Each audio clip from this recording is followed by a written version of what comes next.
नमस्कार मित्रांनो, मी विठ्ठल शितोळे आपल्या सर्वांचं मनपूर्वक सहर्ष स्वागत करत आहे. काय ना मित्रांनो, आपल्याला आयुष्य हे दानाच्या रूपात मिळालेलं आहे. म्हणून त्या आयुष्याचं सोनं कसं होईल, तर ते सोनं फक्त आपल्या चांगल्या कर्मानेच होऊ शकतं.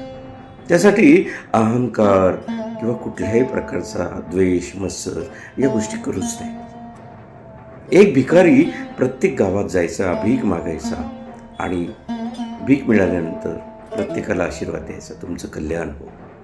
भीक मिळाली तरी हाच आशीर्वाद द्यायचा, नाही मिळाला तरी काय म्हणायचा, तुमचं कल्याण हो.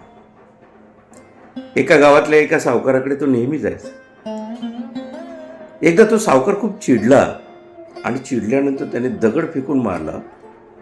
रक्तबंबाळ झाला. तो सावकार म्हणाला, एवढा तरुण आहेस, काम करायला काय होतं? हात बळकट दिलेले आहेत, ते हात कामासाठी आहेत ना, तरी भिक्षा मागतोस.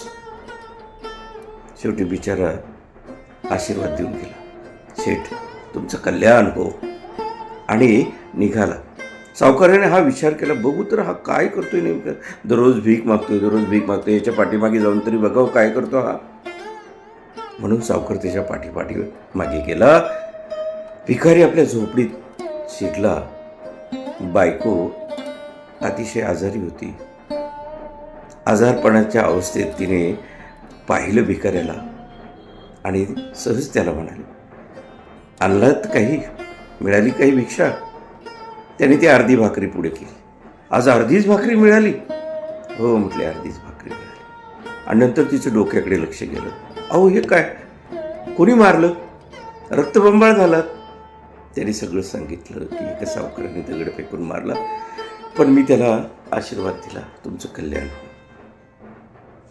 ती त्याची बायको त्याला म्हणायला लागली, तुम्हाला आठवतं का, खूप श्रीमंत होतो आपण, एवढं श्रीमंत होतो पण तो आपण कोणालाच काहीच देत नव्हतो.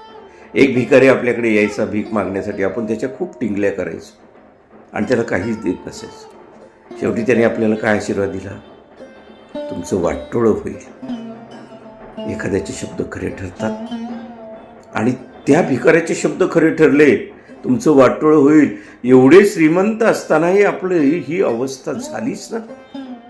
म्हणून नेहमी दुसऱ्याला चांगलेच आशीर्वाद, चांगलेच आशीष व्यक्त आपण केले पाहिजे. तुम्ही सगळ्यांसाठी काय म्हणता, तुमचं कल्याण का? कारण अनुभव हाच तुमचा शेवटी श्रेष्ठ गुरु ठरतो. हे शब्द त्या सावकाराने ऐकले.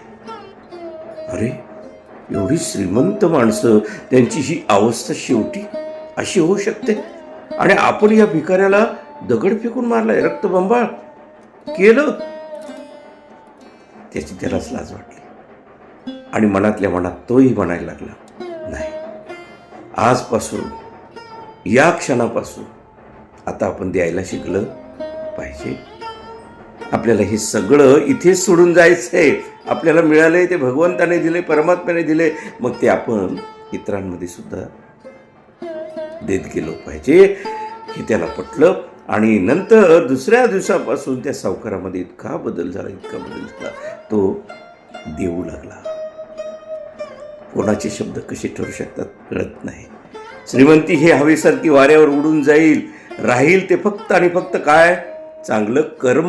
म्हणून मित्रांनो, तेच चांगलं कर्म आपण करत राहूया. आणि इतरांनाही आपल्याकडून काही जर मिळत गेलं आणि त्यांचे आशीर्वाद जर आपल्याला मिळत गेले, तर याच्यापेक्षा चांगलं भाग्याचं लक्षण कोणतंच ठरणार नाही. बघा, पटलं तर घ्या, नक्कीच तुमचा फायदा झाल्याशिवाय राहणार नाही. नमस्कार.